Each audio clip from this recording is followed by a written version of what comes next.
And welcome back to the best thing you watched this week. You have Chris from Moves and Munchies, myself, Ruben from the Ruby Tuesday. Apologies that we are not doing it live.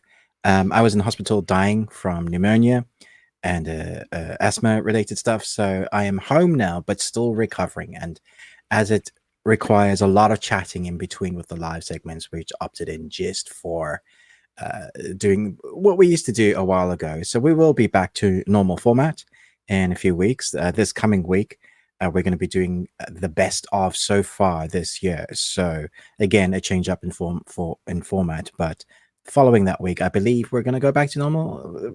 Fingers crossed. Yeah. Fingers crossed there. Yeah. So the general format, if you're new here the first time, this is what we do. We talk about the best things that we watched this past week, whether it's great or poo, depends on the week of TV that we've managed to watch and what, in the zeitgeist of new stuff, what the content has been like. And then we will ask a stupid question at the beginning, and Chris will talk about the movie quote quiz that he does every week, give us answers, tell us who won, and give us some new ones. And we also talk about news, entertainment news, and we talk about the things that didn't quite make the best thing that we watched this week, as well as what we are looking forward to in the coming week. Maybe kind of give you a few ideas that perhaps you didn't know of, titles that were coming. And that's a great place for you guys to jump in the comments and let us know what you're looking forward to. Perhaps we missed something. Yeah. We also have over 100 videos in our Patreon now, which is called The Bearded Ones, which starts at just £1. And we have over 20 of us there now, 20 subscribers, supporting The Bearded Ones, chatting in the community page, sending us your images and letting us know what you are into. And depending on the tier that you're on, you can make us watch a film, a TV series, an anime. We've got a bunch. And I believe this week we're going to be talking about X-Men 97. Or in the near future, depending. Chris, are you up to date on that? I'm not up to date on X-Men 97. I have started it, though. Okay, cool. So in the near future, we're going to be talking about that. And Scanner Darkly is coming up, I believe. Mm-hmm. Yeah. So we got lots of new content coming in there. Stuff that is old, stuff that is new, some skits.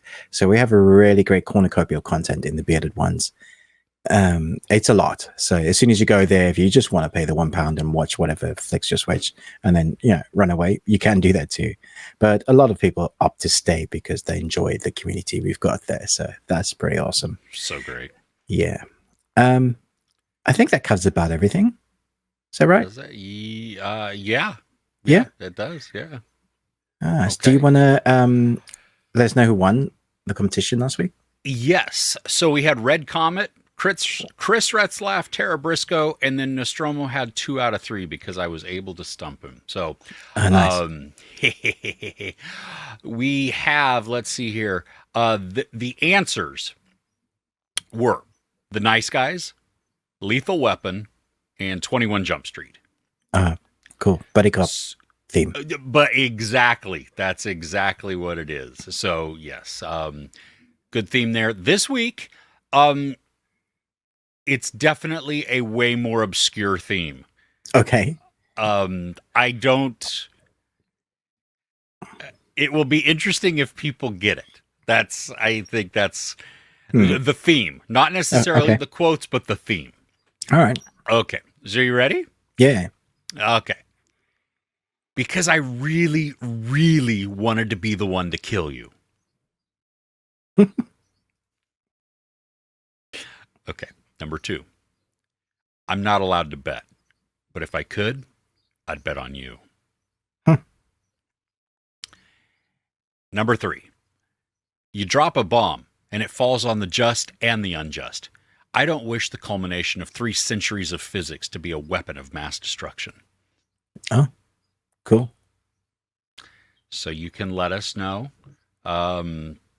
what it is that if you guess those, maybe put a couple of spaces in the comments just so that everybody else has an opportunity to guess. But Ruben, hit us with your question. I'm sure you had a week to contemplate. It's just a weird question, I guess. Okay. What is the strangest connection that you found out in TV and film that you thought was really cool. So for an example, if you remember the Hunger Games, Rue, who got shot with the arrow, and it's always sad watching that, is now the main actress in The Acolyte, and the guy that shot her is also the dude from The Boys, Jack Quaid. Jack Quaid, yeah. So I just thought it was so weird seeing Rue now as the Acolyte, grown up, and then Jack Quaid as the guy. So I thought that was really just like a weird coincidence. And every now and again, you find out, like, did you know so and so? For example, Jack Quaid, the character, the woman that is poised to go into the Oval Office, that character in The Boys. Oh yeah. Newman. They go out in real life. Yeah, they're actually a couple. Yeah. I found that out this week too. And I was like, that was silly. Yeah. So what are some of those connections that you thought were strange? Oh gosh. Well, that Natalia Dyer and wait, I got to look up his name because I don't know. Not Steve. Steve. Let's see here. Got to look through. Jonathan. Okay, so Charlie Heaton. So Natalia Dyer and Charlie Heaton, who play Nancy Wheeler and Jonathan Byers in Stranger Things. Yeah. They're dating in real life. That's great because they had great chemistry. Yeah. They actually might have gotten married. I don't know, something like that. So anyway. Oh wow, yeah, that's cool. They'll have 12 kids though before the season 5 hits. Probably will do. One of the first ones like that I found out, like a celebrity news or whatever, was the fact that Jon Voight is the father of Angelina Jolie, which always still like kind of blows my mind. It's like, really? Oh, okay. It's like, yeah. Wow. Yeah. There's always those ones that, like the Gleasons. Okay, so you have Brendan Gleeson as the father, and there's Donald, but then there is two others, I think, and I discovered like one of them in Frank from Ireland that's on Prime, which was just a spectacular show, and another like one of those strange. Nope. Left me completely when I was trying to think of that. It's gone brain, my brain can't think and try and like access two different parts of of the encyclopedia. So funny. Oh well. Anyway. But yeah, there's so much. So let us know in the comments, like once you heard like so and so worked on this, but they actually were this, or they played the real life person and they are related to that real life person. There's so much of that I find really interesting. But let's move on to the best thing we watched. Cool. All right. You want to go first? You want me to go first? You can go first. Okay. I touch on this one just really quickly. It came out over a week ago on Netflix, and it was a South Korean drama. It's called Hierarchy. Right. And did you get a chance to watch this? No, but it looked interesting. It was.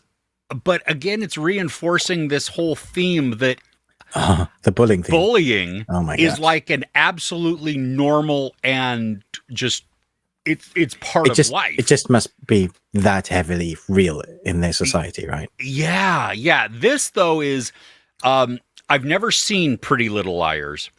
Right. But I imagine that this is kind of a version of that because you have this ultra rich elite school. Okay. Like, well, the 1%. Yeah. Oh, yeah.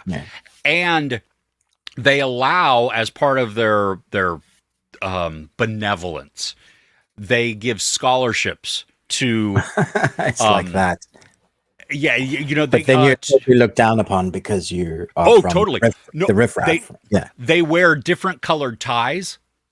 Like, so if you're it's like the Scarlet Letter. Yeah. Oh, yeah. No, it's crazy. But it opens with a student being killed. Oh, wow. And so then it becomes a mystery going through this. But you also have the the internal politics and angst of all of the students, which is just it's completely blown out of proportion because these people want for nothing. You know what I mean? Like they have like the homes, the cars, the stuff. It is ridiculous and disgusting. Yeah, you can't like. It's hard to relate to that. Oh, totally. Yeah. There are some sympathetic characters within that, just based on some of their attitudes or behaviors. There's not many. There's probably is to be expected. We get a teacher-student relationship, and I kid you not, they chose a teacher or they chose a young actress to play this teacher that it was almost impossible to discern outside of her clothing that she was older, that she was she looked exactly like the kids did. And the kids didn't look like they were high school age. They looked older also. So it was very weird. I was sucked into the mystery. I wanted to know what was going on. It's not a very long series, is it? It's 7 episodes. I think. Yeah. Okay. Yeah. It's, but they're chunky. I mean, they're over an hour, a lot of them. So, I mean, it's meaty there. Despite myself, I also got sucked into the romance and the, just the relationship angles there. I didn't like most of the people, and it didn't totally always go the direction that I was hoping it might, but from an engagement standpoint, it did exactly what it was supposed to do. It hooked me in, and it said, "Yes, please. Here you go." So this is a new South Korean drama with sprinklings of Pretty Little Liars, a mystery at the beginning, but has that South Korean theme of bullying in it. Yeah, and it is. I mean, is it as intense as that other one we always use as the bar? Glory, the Glory. Yeah. Yeah, actually it is. It's not like we don't see them getting like burned like we do in the Glory, but we watch like just incessant hounding and slapping and hitting and all kinds of stuff on these. Okay, so for those that find that sort of theme difficult, is there an upcoming, like a retribution, revenge sort of fruition? Because if there isn't anything, like if you sit through all 7 episodes and like there's not necessarily a good ending, but like a light at the end of the tunnel, then it like...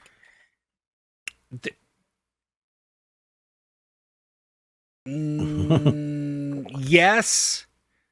There is a, like it's not necessarily everything you want, but things... are put into motion that kind of that redeem it a little bit. It's not a. It's but not I mean, like with those stories, it's never enough, is it, for what they've gone through, the emotional and physical trauma? No. It's never enough. No. Sounds good though. So, yeah, you know what? It was it was engaging, and it held my interest the entire way through. Like I wanted to know what was going on. So that was really the best part. So okay, yeah, nice. Yeah. Okay, how about you? Yeah, so I started a series I've been meaning to start. There's one of those on our list. That's just and so obviously I spent a lot of time in hospital, so I had time to just like I needed something to ignore everything that was going on and just absorb myself. So I watched the first season of the American version of Shameless. Oh, really? Yeah. Okay. And my word, I mean, it's good, but it's heavy. It's about a family that are very poor, and they scrape and connive and weasel their way into surviving everyday life. For example, the sister will go with a neighbor, which is her best friend, and go into the local public bathroom with a screwdriver and unscrew the toilet paper holder to take the toilet paper, so that the family of six Okay. can, like ways to survive. Each of the kids, I think there are six in total, will have different jobs that they do after school to pay for bills like electricity and water and food. Because the dad, who's played by William H. Macy, is an absolute drunk. Oh. Like, he doesn't support them at all. And in fact, any welfare support that he gets, he spends on alcohol. Either they are so used to him being passed out at random spots around the city or in their house that that's just part of life for them. It's just the norm. And then you see the storylines creep up as where one son is gay, but in a family like this, it's very hard to come out as gay. So he's got to kind of protect himself.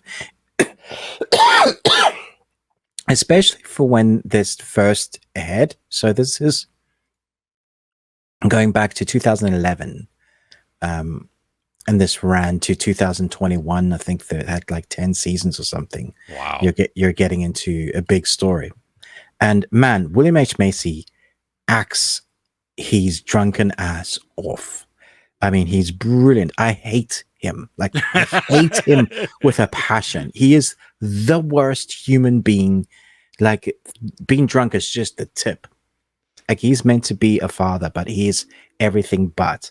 He's taken out loans in his kids' names so that he can spend more money on alcohol. Like, nice. There's an array of shittiness as a person that you can be, and he covers them all. Oh, that's yeah. Like he is good at them all, and so he's a character you're absolutely going to love to hate, and you are on the family side from the get go. Each of them has their quirky, unique eccentricities because of their broken family.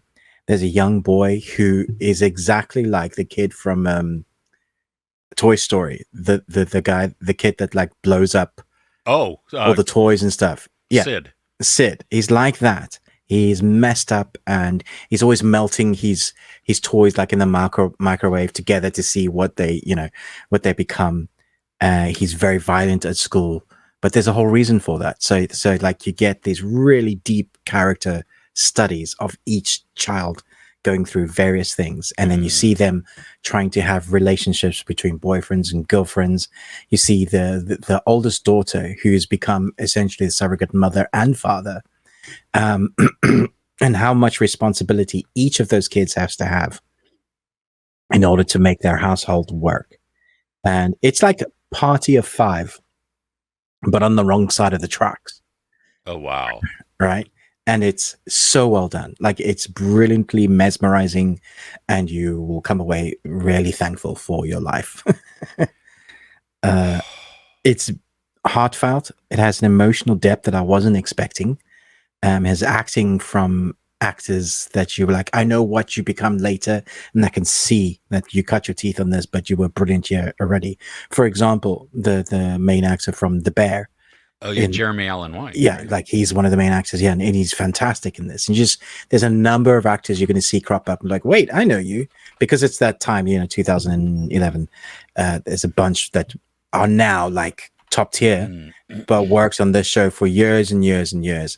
It's brilliant. But I guess you might need to like temper it with other things that you're watching. So maybe watch a couple of episodes and then watch something lighter, because it has a heavy atmosphere to it.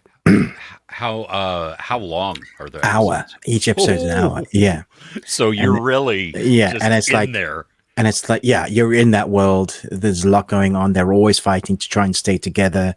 The state is always threatening to, break them up and put them in different foster houses. There's always a new hole in the wall because some kid did something, or some kid said something to some girl and they're being beaten up, and now some brother's got to step in, and it's some chaos. There's always some drama, but for them, it really affects their household because it's their bottom line is bread and butter. Like, what are we eating this week? Are we paying the bill, or are we eating? Yeah. Oof. Do you find that there was relatability for sure. Like, okay. Yeah, for sure. They're all real people. They're just don't have that much money. Gotcha. And I think like 100%, if we had to live their lives, we would be doing exactly the same thing to survive. Like this, you do what you have to do. And yeah, it was really good. Really, like, I don't know the difference between the UK version and the American version either, but I can't see myself going to the UK version now because I know the characters as these characters. Oh, yeah. So, and it's not your typical American. It's not scripted like your American CW series. Oh, that's good. It's more like HBO dark. Yeah. Okay. Yeah, because wasn't it like a Showtime? Yeah, I think so. Or a series or something? Okay. Yeah, and if you compare them, Showtime is dark. Yeah. Do you see yourself continuing on through the series to finish? For sure. I've got to know what happens to the family now. Okay. Yeah. Nice. All right. Yeah. Cool. For me, another dark show, really. The Boys, season 4. Yes, season 4. Did you finish it out? Yeah, I did watch it. I love and don't like all at the same time that this season lost some of its subtlety. It was so in your face. Like this is exactly this person that we're talking about, and this is this situation. Almost, you could have just said it at some point. Yeah, that's where, like, so I loved that because sometimes the people in the back need to have it shouted at them really loudly and repeatedly. Yeah. But I also, as somebody who does appreciate the nuance and was picking it up since the very beginning, I didn't need it yelled at me in such blatant form. Do you know what I mean? It's funny. The violence is still on par. Okay, can we just say episode 5 and then laugh about it? Which is episode? Episode 5. There's always one episode that like you need to have in The Boys that people talk about, that how are they going to use the superpowers this time? And if I say animals were used in this episode with superpowers, then I remember my jaw hitting the floor. Yes, exactly. Because there's always that one, like you're waiting for it. Like, what are they gonna do? Because we've had Herogasm, you had other different things like that, but I was not prepared for that. I was not prepared for that at all.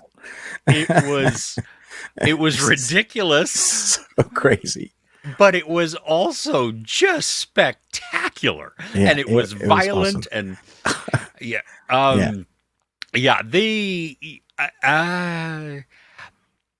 what am I? I don't know. There are things that you always expect to that you want from a Boys series. So you want that crazy episode. You're looking forward to. You also want to see how unhinged Homelander is going to become. Right? There's always like a new step of what's he going to do? When's the... Surprisingly, I understood him more from this series because we have like a whole episode that shows us what happened to him as a child. Oh, yeah. Yeah, and that really gives us insight into how and why his psyche is so broken. Yeah, and they actually spell it out. So you don't even have to try and guess at that it's, I mean, which in that aspect, I guess works, you know what I mean? Because you need it. It's so shocking and so just glaringly wrong. So when he does violence to those that did, I'm like, normally I'm like, oh, what's he going to do? But this time I'm like, I hope he's going to do. Yeah, and I love the little bit of conflict that the story creates because we don't experience any of like what he experienced until later on as it goes. You know what I mean? Yeah. So we see innocent people. Yeah. Right.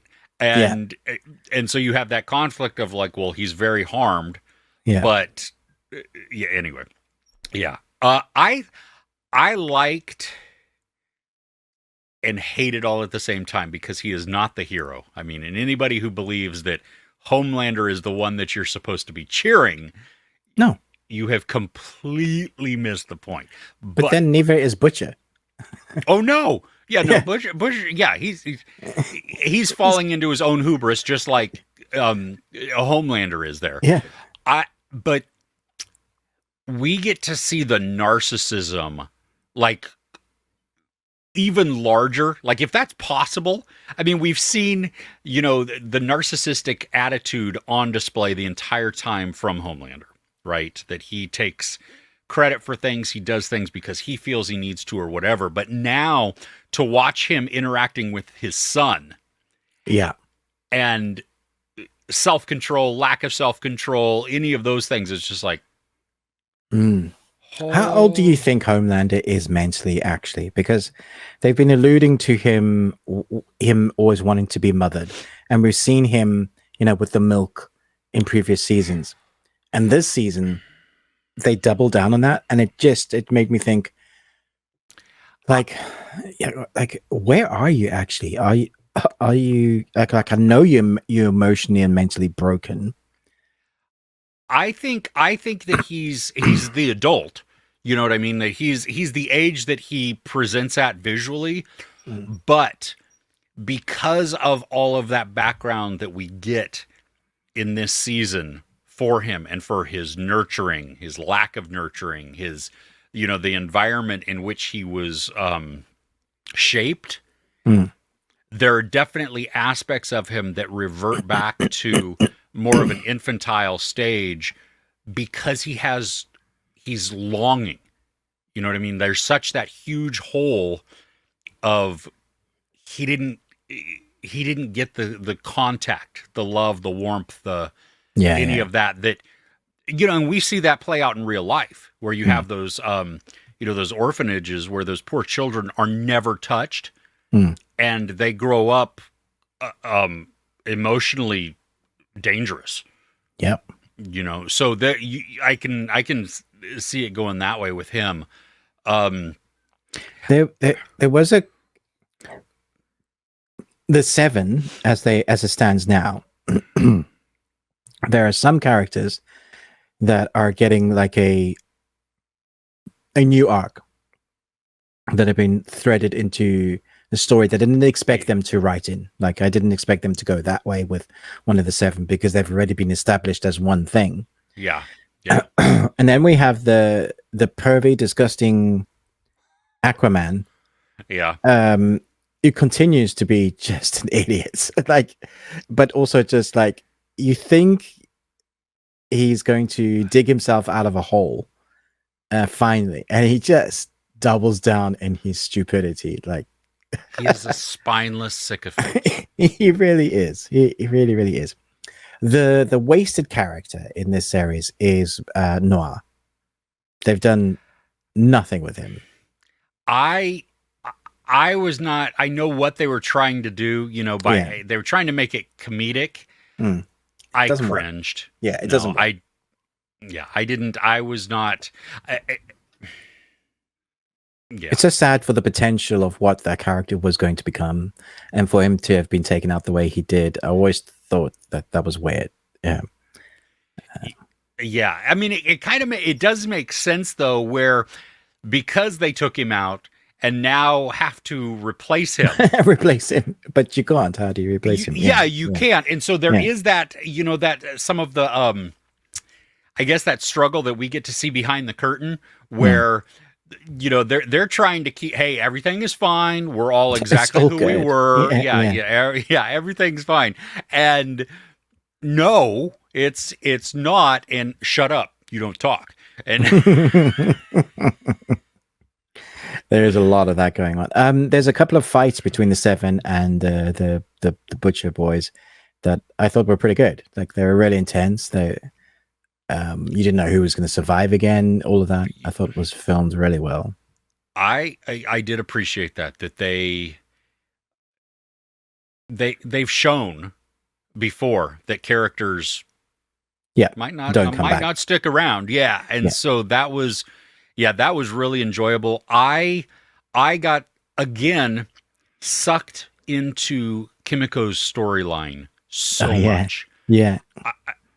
I mean, I love her and Frenchie and their friendship and relationship there and all of that, but it's her story and her quest that is separate from everything else is just, it's so emotional. And I do wonder how far you can push her healing factor though.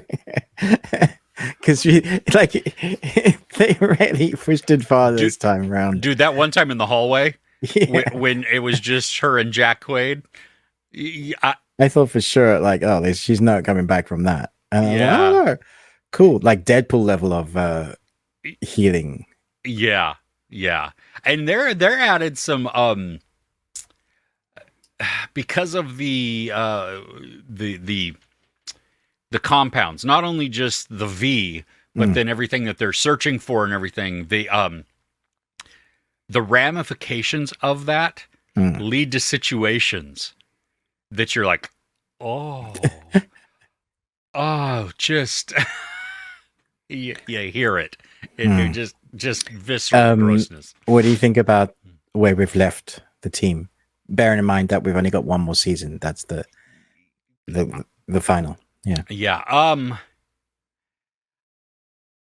I'm excited. But you know what? I mean, I don't even know what, like, I have no bearing on what's going to happen. No, it's really tough to call. I hope if they're going to do a Game of Thrones and, kill everybody off, that they write it well, at least. Yeah. I don't think you can kill everybody. Because that doesn't become satisfying. At least in my mind, it doesn't, because I need some people definitely to get their comeuppance. But I also need a couple of people to. I don't think they're going to kill Homelander. I don't think he's going to die. Interesting. I don't. I think Butcher will die.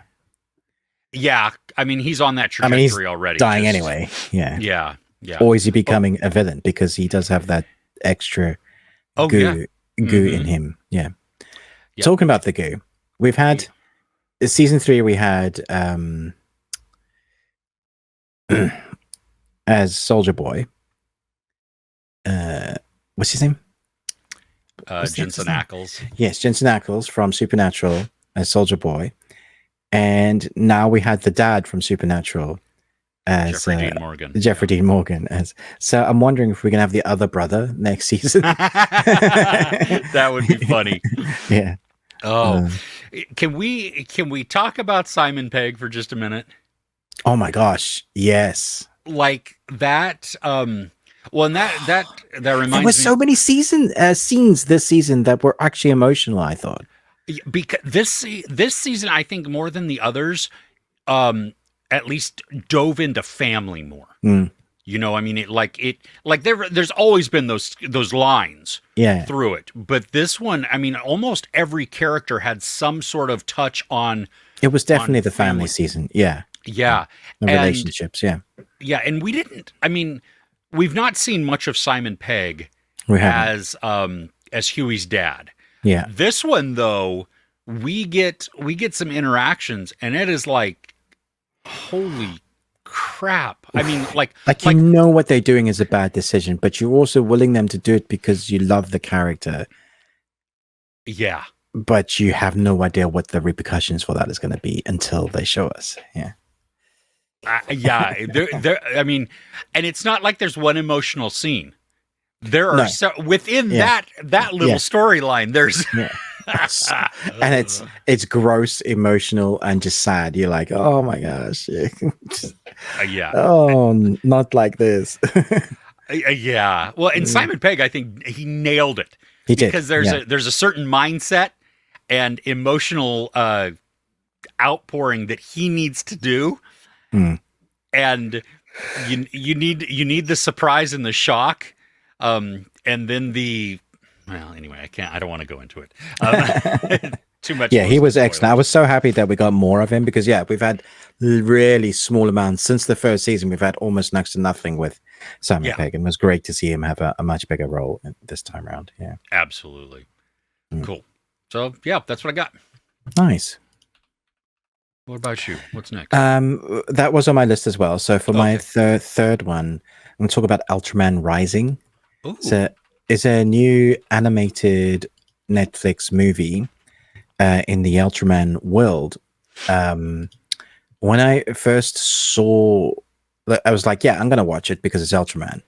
But I expected it to be completely kiddified because of the story itself. So basically, Ultraman, the dad has to retire and hand over the reins to the son. And in this world, Ultraman is always fighting a bunch of big kaiju and protecting the world from kaiju. But he tries never to kill them, just to either shoo them off of away from the city, or stop them from hurting others. He's not into killing the kaiju.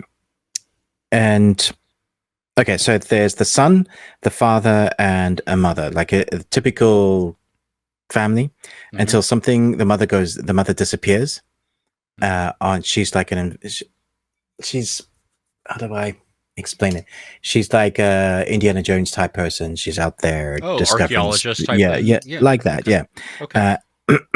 But I think probably more to do with kaiju and stuff, because that's the world they live in. And she disappears. They look for her for ages.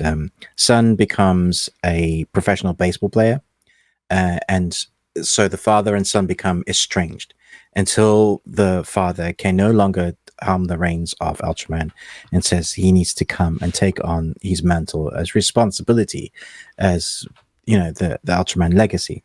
And so he begrudgingly comes home and takes on the mantle. Doesn't really want to be Ultraman. Used to be that Ultraman was his hero, but because of like the disappearance of his mother and the strange relationship between father and son, that's really difficult for him to kind of take on that mantle. At the same time, since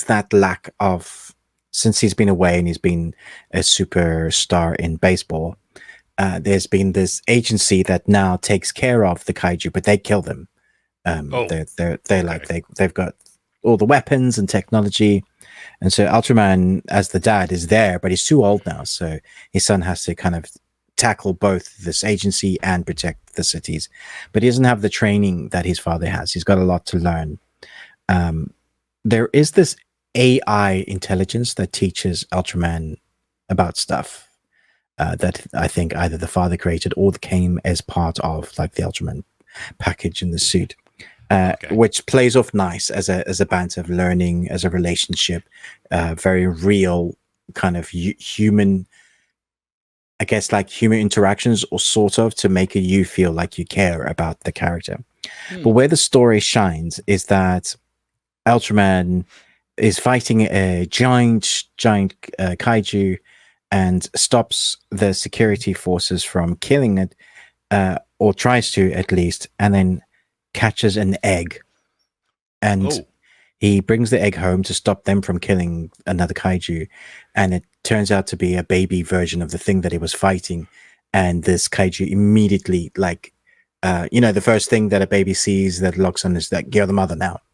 And so we have this weird relationship of this giant baby, like if you in terms of like human size, like it's massive, but Ultraman is giant as well, and so he has to learn to be a parent and a dad, and you see him starting to learn all those things that his dad went through, all those things that his parents went through. He learns with this. So he becomes this surrogate. His baseball starts failing because he's so tired, all of that comes into fruition. And then there's the big story of like what to do with the kaiju, how to teach a teenage, growing up kaiju, or what to feed it. And then, of course, the agency is after it as well. If you're going to watch this with your young family, be aware that it is much darker than I expected it to be. It is, I think it's a PG or 12, but there is death in this. And it has themes of loss that I was like, there's much more on the adult side of things, which is why I think the story works as better than I was expecting, because they were willing to tackle some of those themes that were heavier than I was expecting. And then we come down to the fighting and the sequences of the fighting between the kaiju, a combination of little kaiju with Ultraman fighting against, the robotic guys or their technology. All of that works really well because it's really colorful, and you get to see everything. If you're a fan of Ultraman, everything you've wanted to see Ultraman do, you get to see him do. The weapons, the beams, all of that. If you've ever seen Ultraman do this, it means he's going to do his ultimate form, like across his and then it has a really touching story. So I was way more impressed with this story because my expectation of it is this is going to be an Ultraman for the whole family, but specifically for the younger generation. Yeah. It's way more adult than I was expecting and has a much deeper emotional story within the action that you expect to get. So this was a nice surprise. Is it sub, dub, just English language, or? It's both. Yeah, you can choose. Yeah. Okay. Nice. Well, I watched. This isn't on my list, but I did watch an animated film that hits festivals yesterday, and it's coming to Netflix in July, called The Imaginary, and it was more like along those lines, where it's visually it's geared towards kids, but the message and some of the storylines are like, ooh, wow, that's really dark. So, yeah, nice. Crazy. Yeah. Nice. The last one on my list is Jake Gyllenhaal's series, which is a readaptation of the Scott Turow novel. There was this Harrison Ford movie in 1990. Maybe? Yeah. Presumed Innocent. Yeah, I did watch the 7 episodes that I was allocated. Dude. What the crap? Yeah. For everybody else is like, well, whack, Cry Me a River, because we only got to watch 2 episodes. But yeah, we watched 7 out of the 8, and which is just like, that's rude. It's rude because we're reviewing it. And what's the point? And it was also awesome. So I would love to do like a wrap up of like, but where it leaves it, I was just like, Well, and the crazy thing is, I read the book in the mid 90s. I saw the movie when it came out in theaters. I also then saw the movie after I read the book again. Right. I don't remember it though. Okay, that's the thing. Like I don't. Okay. So the ending of it, I do not remember at all, which is outstanding for me, especially going into this, because it's so mysterious. I have no joke. I counted them up. I have like 8 or 9 solid suspects, like that I can point evidence to. You know what I mean? Of why I feel that way. So it's not even like, oh, well, I've narrowed it down to 2 and I figured it out. Excuse me. Yeah.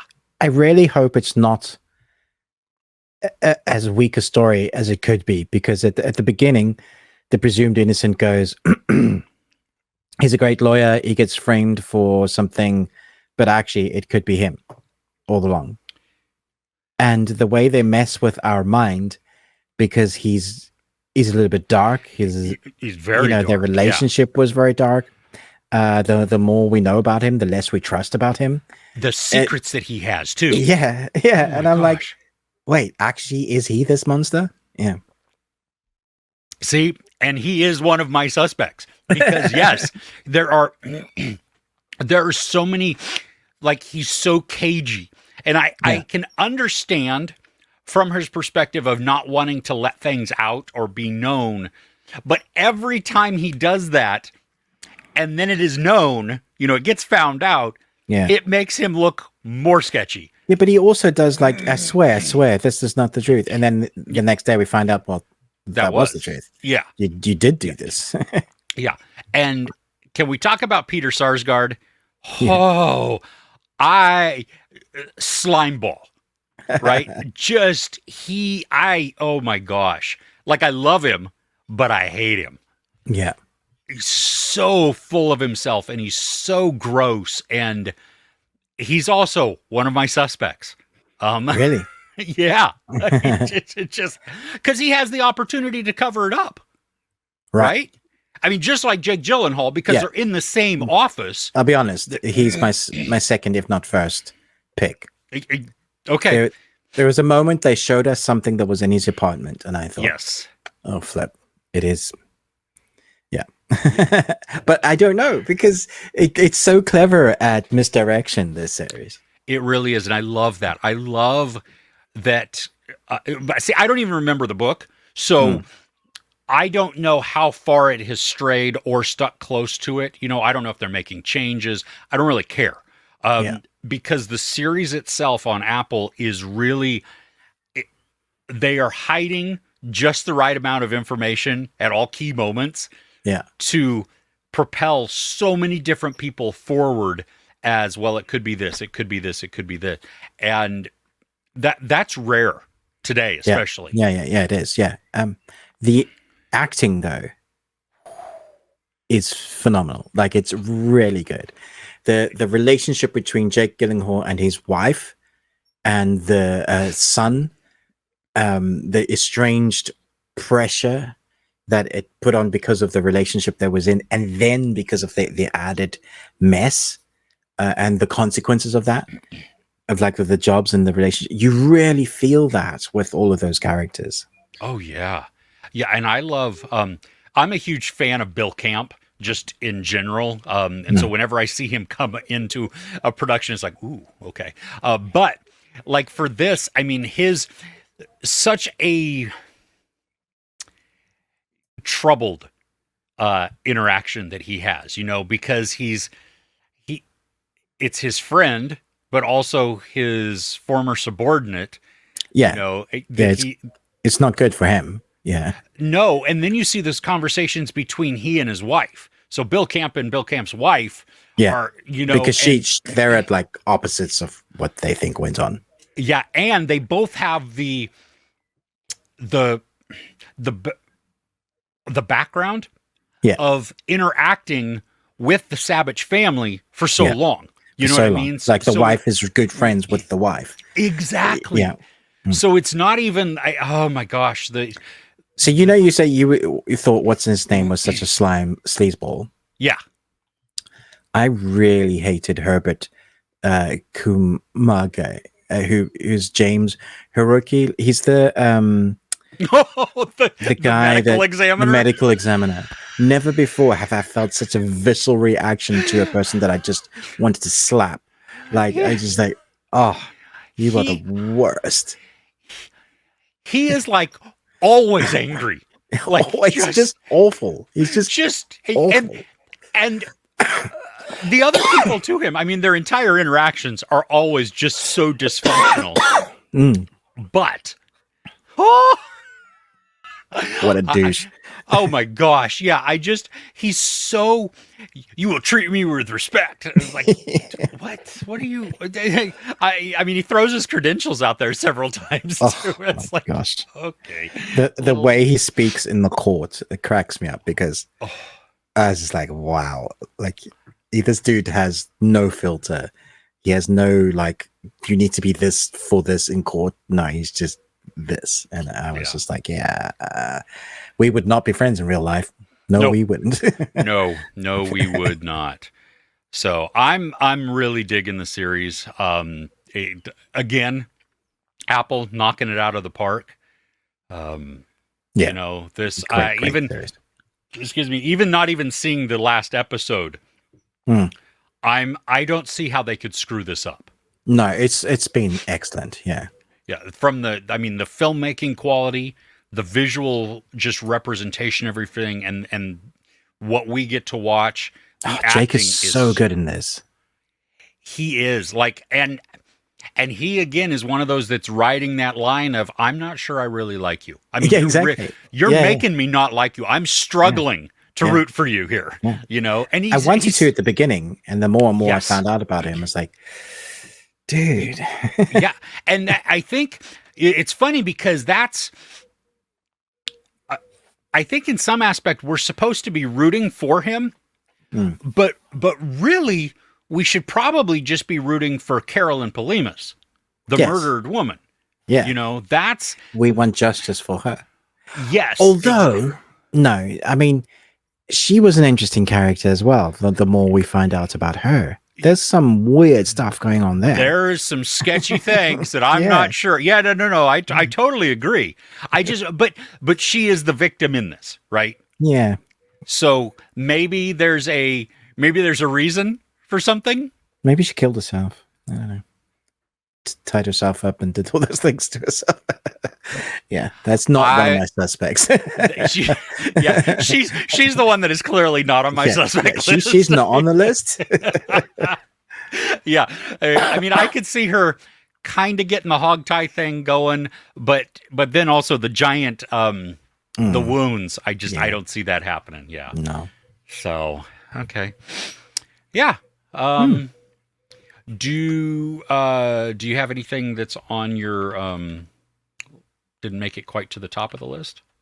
I mean, I do want to mention that Stephen King said to everybody that they should go watch Under Paris because it has one of the best endings to, and I regard that film as one of the worst films I've seen this year, if not the worst. It's definitely in my top 5 worst films this year. So unless you want to laugh. I don't understand what he was smoking, because I have high respect for his writing ability, but dude, come on. There was nothing about this movie that was... Come on, man. Who paid you? Dude, I wish I was so bummed for so many reasons that you weren't on the show last week, but one of them is because I wanted to talk about this. You want to just rant about the crappiness that was that film. Excuse me, yeah. Because, at the end, towards the end where they're... this is going to have minor spoilers.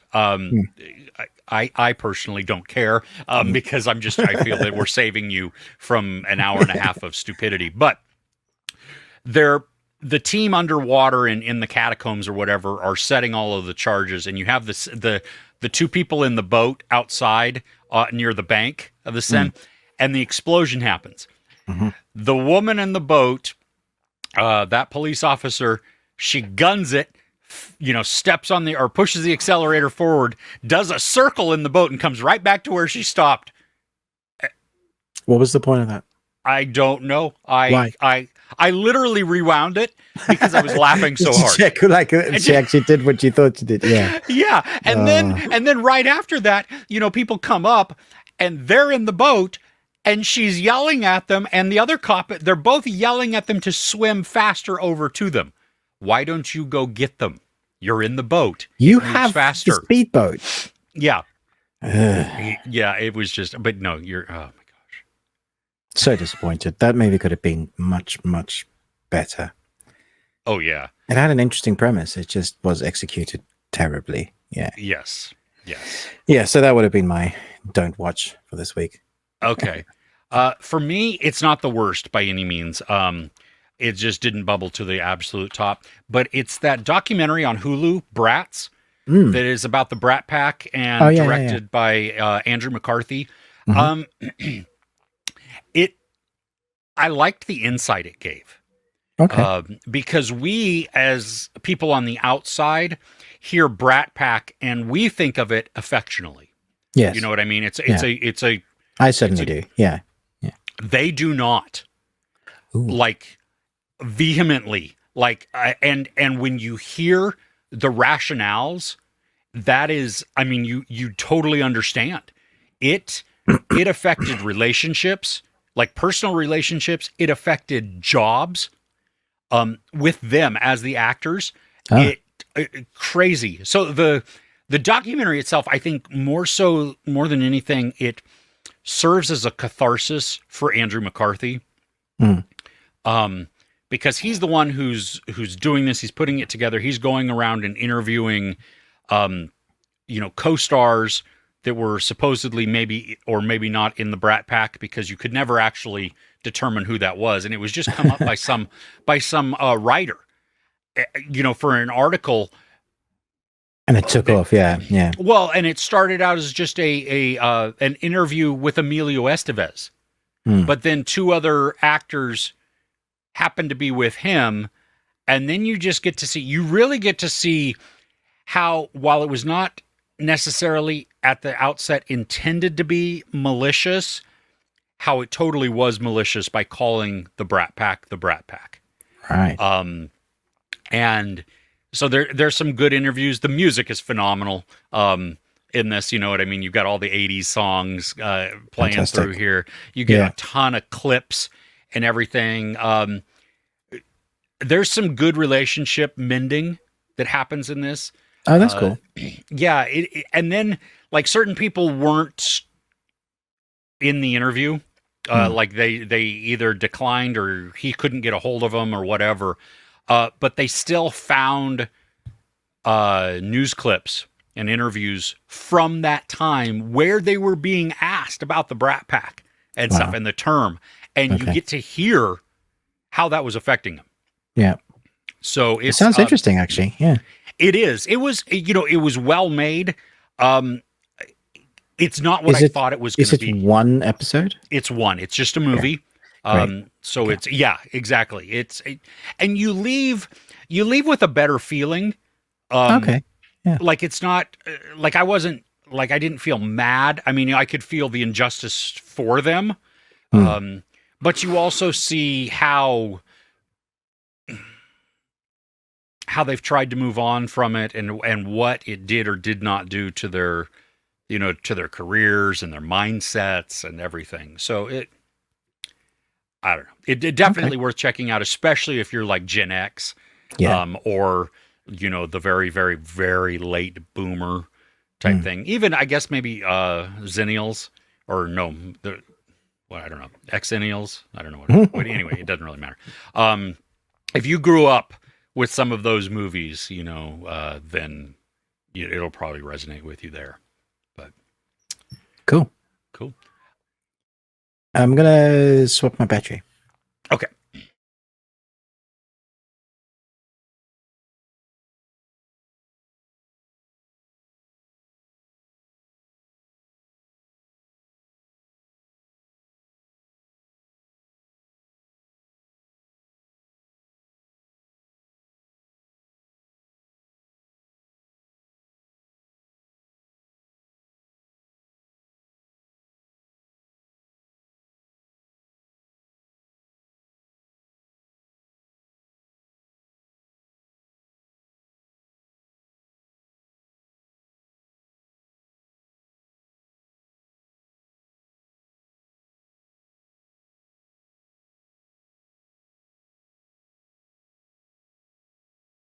One minute, 37 seconds later.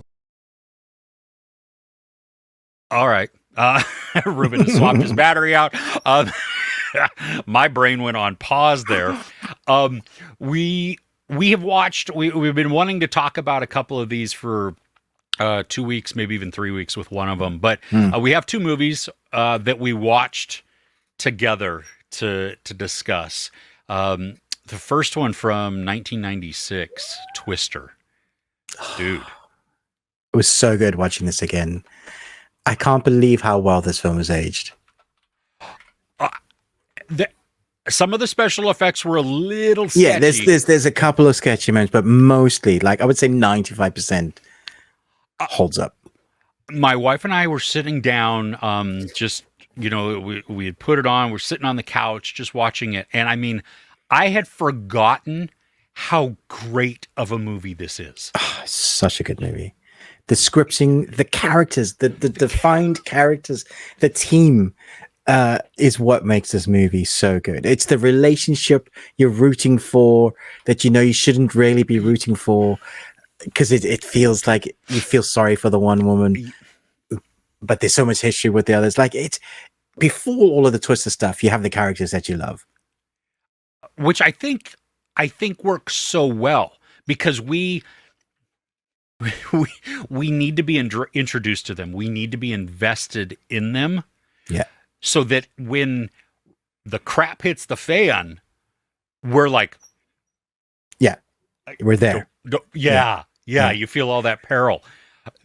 One of the things I didn't pick up before, and I've seen it so many times, is that there's a level of intensity that they establish at the beginning. They show you how big and bad a Twister can be.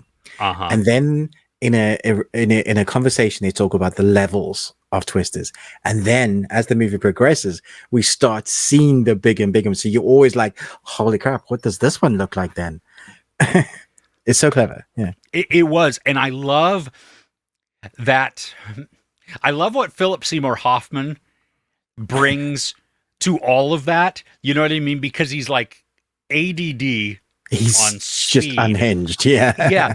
But he also, I mean, he gets like, he helps tie those characters together too. And the conversations, and you're like, when they're sitting around the table, I mean, in that, you know, and Jamie Gertz asks about a level 5 and the whole table just goes quiet. Yeah.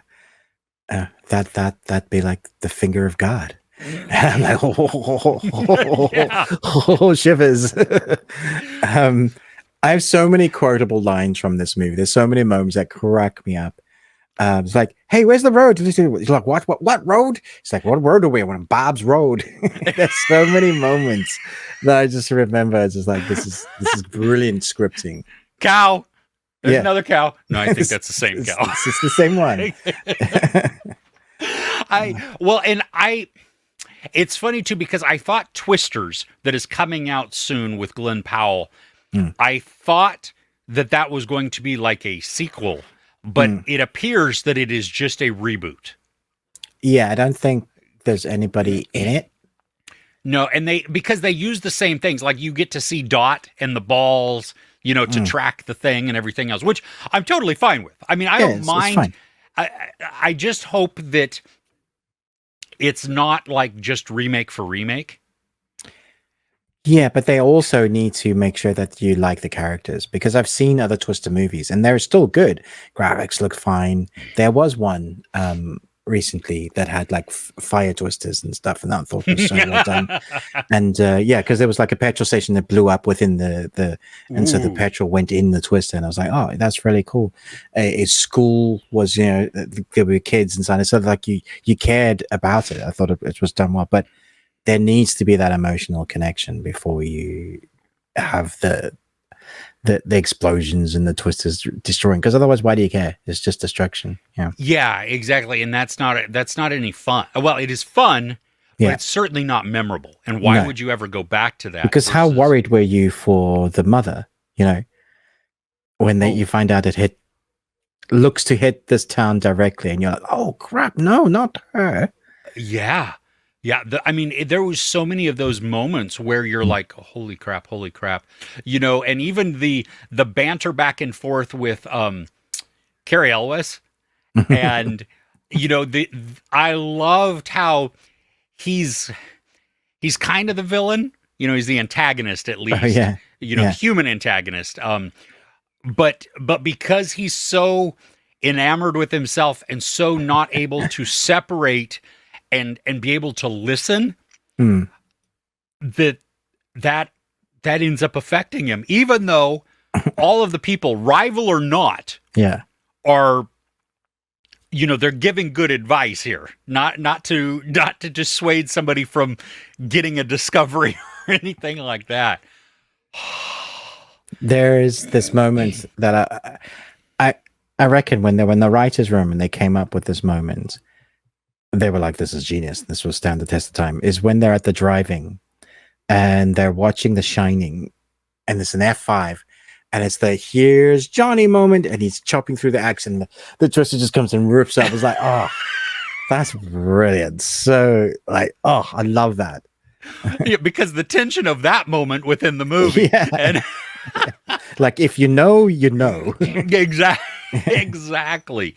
Yeah, I was so pleasantly surprised, because it really has been. It's probably been over 10 years since I've seen it, and while I remembered most of it, bits and pieces here, and certainly character moments and characters themselves, I didn't totally remember, and so that I'd forgotten the vibe of it. Like, the atmosphere that this film creates is so good. It's that score. It's really transporting you into that moment. And I think that's why I love that film so much.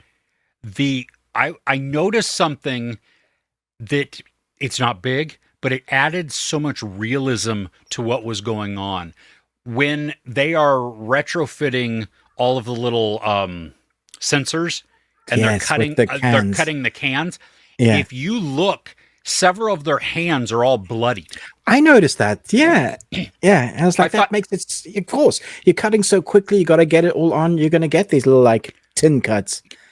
Exactly. And I thought, like, I had never paid attention to that before. And I know that it's maybe a silly detail to see, but but even if you catch it in the subconscious of your mind, it'll add to the depth of the realistic nature of what they're going through. Yeah. For me, it felt more urgent then. You know what I mean? Like they really are rushing and bumping along. Yeah, exactly. Yeah, like so much so when I noticed that when they were tipping all the things and they spilled a few, I was like, don't lose them. You've just spent, you bled for those things. Exactly. Oh my gosh. Oh, well, excuse me. Have you guys watched this? Has it been a while? What did you think about it? Let us know in the comments, because it's if you've not revisited it or you've never seen it, definitely give it a watch. It's such a good moment. Yeah, we rented it. It was on Prime. It was like less than $5. So at least in the US. I own it on Blu-ray, which I'd forgotten. Yeah. I thought I owned it. I must have owned it at one point on DVD. Right. But I could not find it in the DVD closet. So I don't know. Maybe I still have it. I don't know. But yeah, I'm going to have to buy it again, though, because it was really good. You want to talk about the other movie that we watched? There was a suggestion from one of our lives a couple of weeks ago. Logan the Wolf. It is available on YouTube. It's a fan-made film. Viking-ish era, I guess. Is that right? Yeah? Yeah, Viking. Okay. It's it was shot in 5 days in France in the forest of Fontainebleau. Fontainebleau. And this project, this project we made with volunteers only. Everyone put the passion and talent into this film.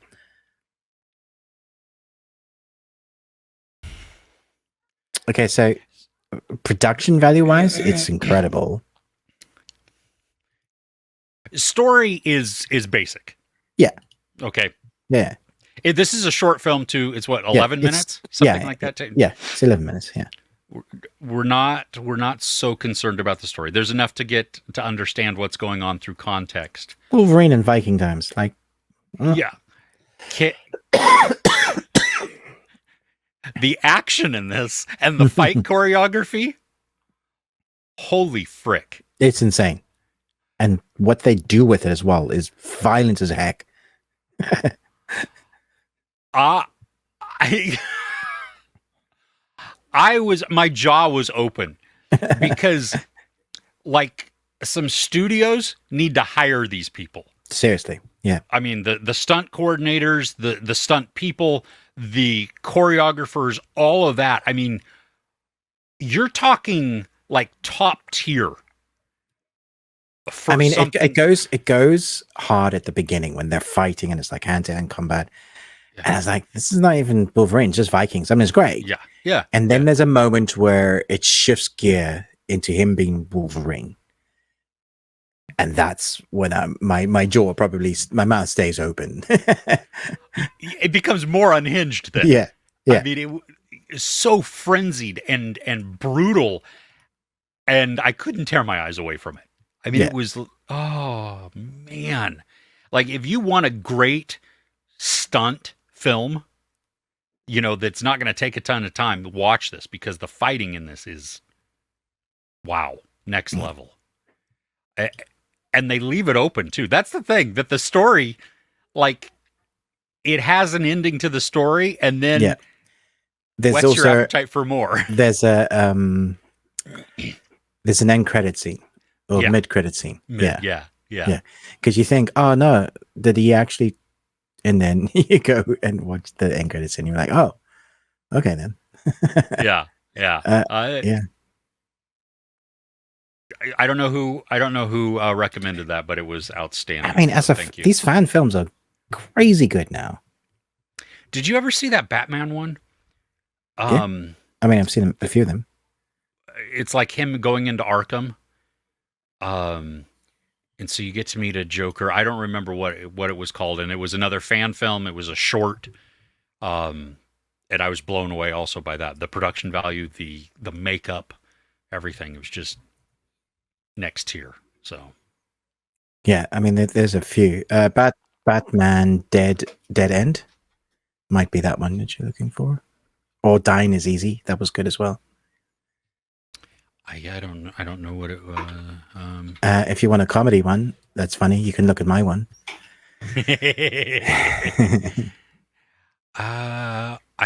I did start watching Dying is Easy. Mm. Yeah, I think that's the one that I... Yeah, one of them that was done like by Bat in the Sun, who are very good at what they do. Yeah. Yeah, because it has the Joker in it, and it's like, whoa. That's fantastic. Nice. Cool. All right. Well, thanks for that recommendation. I highly recommend Predator Dark Ages if you haven't seen it. I know the director. That's a fan film. And okay. I think it's on like 15 million views now. It's very, very good. Yeah. Nice. Yeah. Okay. You want to hit entertainment news? Yeah, let's do it. What you got? I got a lot.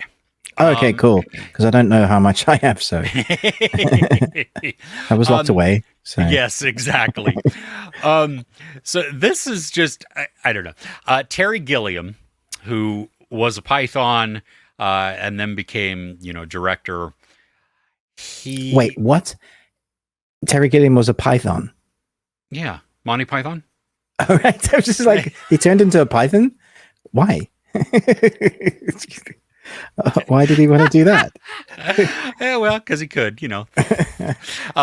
But he says Johnny Depp is playing Satan and Jeff Bridges is playing God in Gilliam's new film, The Carnival at the End of Days. Oh my gosh, I sign me up. We also have Adam Driver and Jason Momoa. And then Terry Gilliam says, it will be very funny for those who like to be offended. Yes. Okay. So the irreverence there is going to be outstanding. Oh my gosh, that's going to upset people. I can't wait. Have you been liking The Acolyte? I have not seen it, so I don't know. But I liked the idea of The Acolyte. Okay. And we had Trinity on the poster, the main poster as a main character. And then if you've seen the first two episodes, she's no longer in it. So I was just like ticked off with that. And then I watched the third episode and I was like, what is this? I'm just not feeling this. Okay. Before it even came out, it was getting review bombed. Oh, how? What? From critics. From fans who had never seen it. Oh. Okay. So though, the morons that were review bombing it, they also bombed the 2008 movie called Acolytes, which is not The Acolyte. And so all of a sudden, that movie on like Rotten Tomatoes has tanked in the audience score. Now, I don't know if it's a good movie or not. So it just proves that Rotten Tomatoes is broken. Well, and it's the depths of these review bombers, their stupidity, because they can't even type in the right thing. They can't even type in the right. Wow. Yeah. So, I don't know if you've been paying attention to Twitter, which will never be called X by me. Yeah, I don't know what Twitter is. Yeah. So Muskrat, he decided that he wanted to save all of his Nazi and pedo friends, their reputation. So he decided to hide likes on the platform. Yeah, I heard that. Yeah. So Mark Hamill, who I follow on Twitter, has been replying like to things that he likes. And so then somebody dubbed him, like he did it like over 300 times in one day. Amazing. This week. And so the internet is dubbing him like Skywalker. That's genius. I love that so much. It was great. Yeah. So I thought, you know what, that just Mark Hamill is such a treasure. I mean, he seems like such a genuinely nice and just congenial person. So Yeah. Rebel Moon, the director's cuts, come out August 2nd on Netflix. can we all knew that there were going to be director's cuts, right? Yeah. I don't understand the thinking on this, because the people that watched Rebel Moon the first time and did not like it, I don't think they're going to go to the director's cut to be like, oh, well, maybe this would be better. Yeah. And the Snyder fans, they're going to watch it no matter what. Of course. Because it's like a cult, isn't it? Yeah. I don't understand the move of why would you take a director that is well known for being, when he's hamstrung with his story or direction, his projects are not nearly as strong as when you just let him do his thing.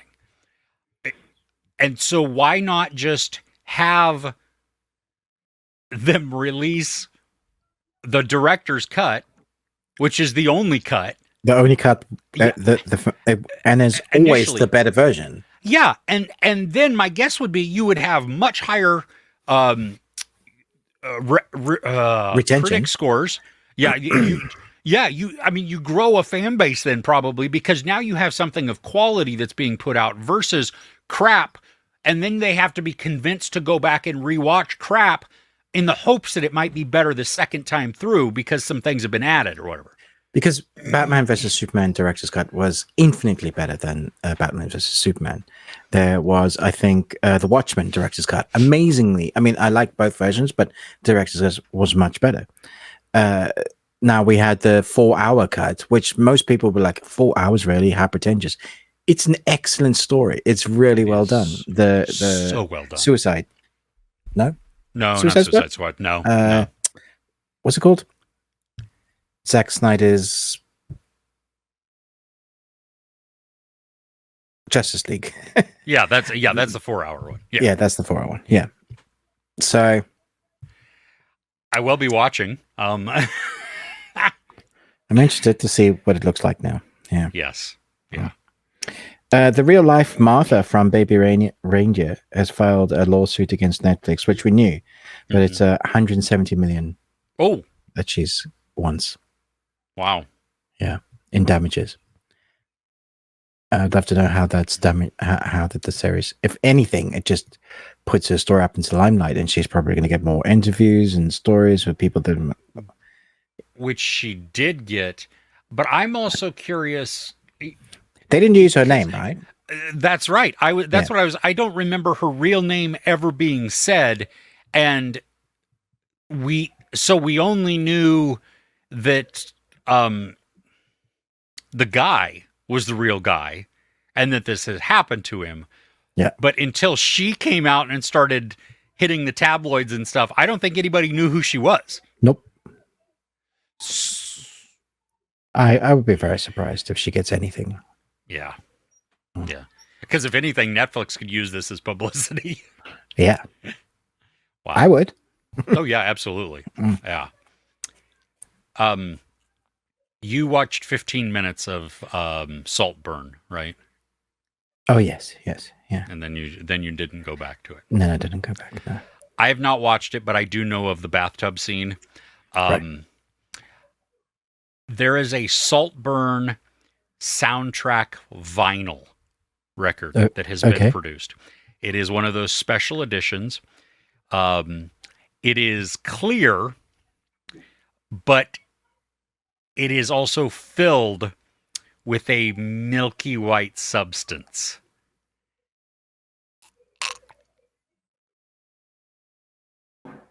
Cool. I won't be buying that. I won't either. I shared that with my family, though. I sent it. Nice. I sent Thanks, it to Dad. all of them. Yeah, because I was like, gross. I saw this. You have to now too. Arcane season 2 comes out in November. I'm so excited. Oh my gosh.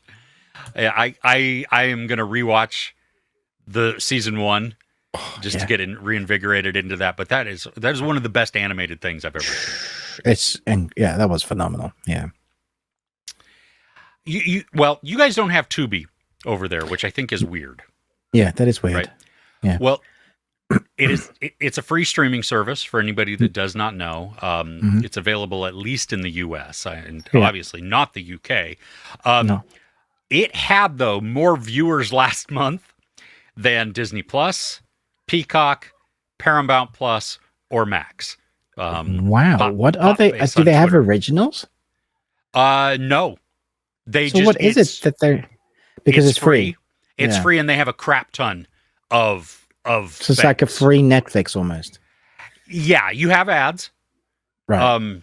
But one of the movies that you and I were watching one time, the only place I could find it was Tubi, and so we sat down and watched it. And right, so they got like interesting collection as well. Then, yeah. Oh yeah, there's a large collection of just utter crap, like crap that you would just like the barrel. Yeah. But I was surprised at some of the other things that they had. So for a free service that is supported purely by ads. Yeah, that's. And they outdid all the other platforms. Yeah, and here we are paying for Disney Plus. Yeah. And I have to pay extra to not have ads on that. Yeah. And same with Paramount HBO Plus. Just raised their prices again. Yeah, I'm still getting ads too. That's and I'm paying for it. Yeah. So it's easy to see why they did that. You got Tubi that's free, that pays for the service with ads, and you have those services that you pay for, but you still watch ads. Yes. Something's wrong there. Very. Yeah. Very wrong. Yeah. Cool. Should we... Oh, we got more. Sorry. I got more. Yeah. Are you done with your... Yeah, I'm done. Yeah. Okay, I'll go through this really quick then. Godzilla -1, which I know you watched last or 2 weeks ago because it came to Netflix. It finally ended its theatrical run in Japan. Wow. It was in the theater for 223 days. Jeez, that's incredible. And Paddington in Peru, Paddington 3. The trailer came out this week, okay? I didn't watch it. Yeah. Sally Hawkins, who plays Mrs. Brown, has been replaced by Emily Mortimer. What? I don't know why. Why? I think it's going to have a different flavor to the cast because you have Mrs. Brown, the mom, for two films, with Sally Hawkins. She's the mom. She's part of what makes the movie the movie. And she was so integral the second movie. Yeah. I like that. So That's weird. weird. I don't know. Yeah. And then going along with some weird entertainment or film news, Blade, Marvel's Blade has lost another director. At this point, I don't care.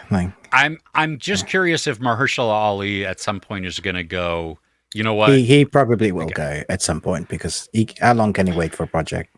And that's such a shame because I think he would be phenomenal in this role. It just has that presence. Well, it'd be as good as the writing is. Yeah. Because True. we've seen Marvel projects and we've had amazing actors in them. How do you make Benedict Cumberbatch look dull in a Marvel movie? It's like, seriously. Sure. You have fantastic actors, and this new phase hasn't been awesome. So yeah, that's true. Yeah. Finally, M. Night Shyamalan's Trap. It has been moved up a week, so it's going to release now on April 2nd. Okay. That's soon. Yeah. A few months. Half a year. I don't know. Where are we? It's we're in June. A year. Middle of June. Less than a year. Okay. No, August 2nd. So a month and a half. I thought you said April. No, August. August 2nd. I am losing the plot. Okay. August. That's really soon. Yeah, okay. Yes. I literally heard April. Maybe I said we're gonna have to go back and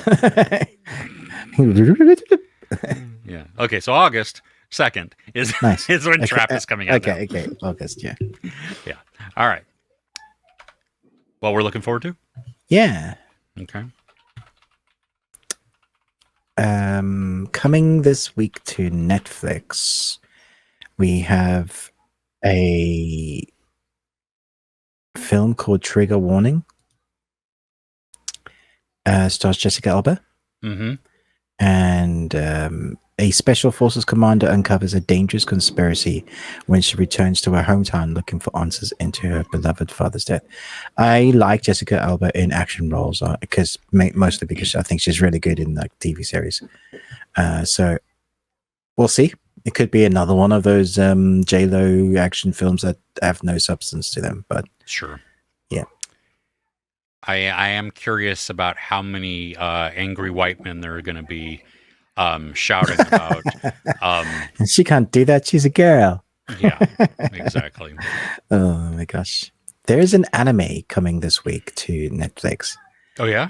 that I just like.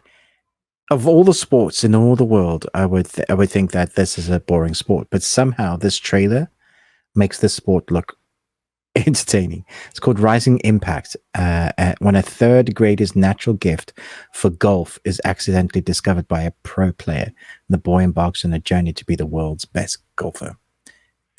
It's only anime could make golf look really exciting. Yeah, I sleep to golf. Yeah, exactly. Yeah. Oh, wow. Okay, when does that come out? This week. Let me check. 22nd of June. Oh, okay. Okay. So does that mean, because that's a Saturday, does that mean it's going to be probably like a weekly release? Oh, is it a Saturday? Or is it a series? Is it a series? It is a series, Oh. but it'll probably be weekly release then. Okay. Yeah, okay. Okay. Hmm. There is on Tuesday, Netflix season 1, Agents of Mystery. There is also on Hulu on Wednesday, the 19th. I'm surprised you mentioned Agents of Mystery, actually. Why? Because it's reality TV. Is it really? It's a South Korean mystery program that's reality TV, yeah. Oh, God. No. What? I didn't think it was. What? Yeah. Oh, everybody. No. I didn't talk about that. That is shit. What did Chris just do? I just deleted that off my calendar. That is just, I shouldn't have said anything. Would have been No. funny seeing you trying to. go away. No. Well, okay. So on Wednesday, the 19th on Hulu, there is a 3-part docuseries called Perfect Wife, The Mysterious Disappearance of Sherry Papini. It actually happened in Northern California, so very close to where I live. And I watched it. It's wild. It is, yeah. Okay. And it's funny because I had an initial feeling about a person thinking that they were one way, and wow, was I wrong. Okay. Interesting. Okay. Nice. On Wednesday on Netflix, there's a film called Kleck's Academy, which is a Polish fantasy film. To find her missing father, a seemingly ordinary girl accepts an invitation to attend a magical academy run by an eccentric teacher named Mr. Klex. Based on a beloved novel. Could be fun. Yeah, could be. I don't have that. I'm not like holding out hope that it's great, but yeah. Sure. I like the Polish series though, and their films that they've done. There have been some really, really good ones. So yeah, I don't know. On Friday, yeah, there's Gangs of Galicia. It is a Spanish thriller series. Okay. So where's that coming out on? That's Netflix. Okay. As well. And let's see. There's a film coming to theaters on Friday. It's probably going to be limited release, but if you have the opportunity to see it, I highly recommend it. It's called Thelma. And it is June Squibb, who is an elderly actor. She hilarious. The movie is really funny and sweet. Fred Heschinger, who was in that Amy Adams, the girl in the window or whatever, and then he was in season 1 of White Lotus as the brother to Sydney Sweeney. He's in this as well, and it is just this lighthearted caper, and it'll put a smile on your face. If you need something good and uplifting, Thelma, definitely give that a yeah. Okay. Not this week, but on the 28th in the UK, Hereditary goes back into cinemas. It must be I'm not sure why. They were doing it. It was going to be an IMAX here, and I don't remember when. It may have already. Is it like so many years since it's 2018? So it's only 5 years. Yeah. We watched on Thursday night. We as a family watched Hereditary because my daughter had not seen it before. Oh wow! And okay. She was like, "Don't look at me." Afterwards. But it had been a couple years since I've seen it, right? And I loved it all over again. All over again. Just it reminded me of why it's my favorite. Okay, yeah, that's good. Yeah, nice. There is a. It's coming to on demand and theaters, probably very limited in theaters, but it's called What Remains. And it stars Stellan Skarsgård, Andrea Riseborough, and Gustav Skarsgård. And it's like a crime thriller type thing. So I'm mildly looking forward to this one. I hope it's going to be good. Yeah, I've seen this one. You've seen it? Okay. Should I spend my money to go see it in the theater? Okay. Is $5 okay on video on demand?